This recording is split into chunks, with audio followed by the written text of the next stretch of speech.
পঞ্চম দফার নির্বাচনে বিক্ষিপ্ত হিংসা আরামবাগে। কোথাও বাইক বাহিনী দাপট, অবৈধ জমায়েত, কোথাও ভোটার দিতে যেতে না দেওয়ার অভিযোগ। গৌরহাটি 1 নম্বর অঞ্চলের 234 নম্বর বুথের সামনে ডামি ইভিএম দেখিয়ে ভোটারদের প্রভাবিত করার অভিযোগ রাজ্যের শাসক দল তৃণমূলের বিরুদ্ধে।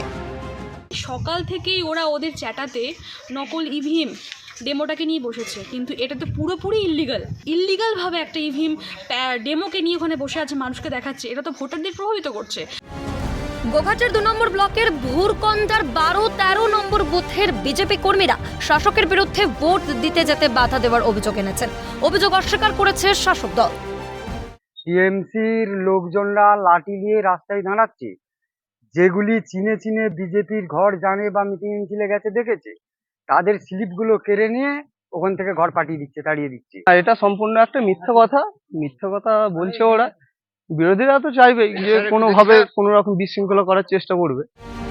গোঘাটের পোকরিয়ার 45 নম্বর বুথে তৃণমূলের বাইক বাহিনীর দাপট, অবৈধ জমায়েতের অভিযোগ উঠেছে।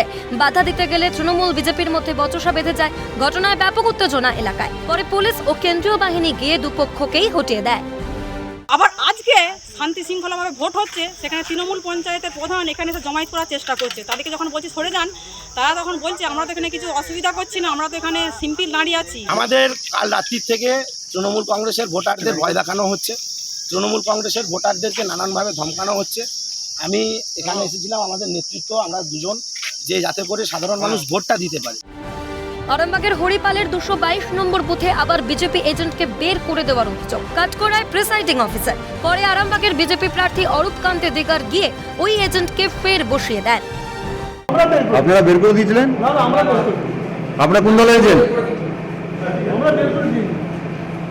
তাহলে নিজেই চলে গেছেন?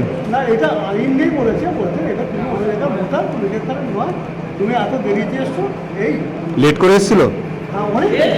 এখানে আমাদের যে বিজেপি যে এজেন্ট ছিল, এজেন্ট এসেছিল সকালে, তাকে বসতে দেওয়া হয়নি।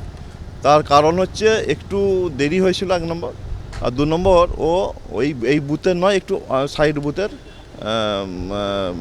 ভোটার।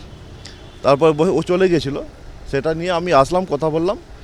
তারপরে উনি বললেন হ্যাঁ ঠিকই আছে, বসুক, অসুবিধা কিছু নাই। সব মিলিয়ে দিনভর বিক্ষিপ্ত অশান্তির সাক্ষী থাকলো আরামবাগ। মফিজুল ইসলামের সঙ্গে পিন্টু হাজরার রিপোর্ট, ক্যালকাটা নিউজ।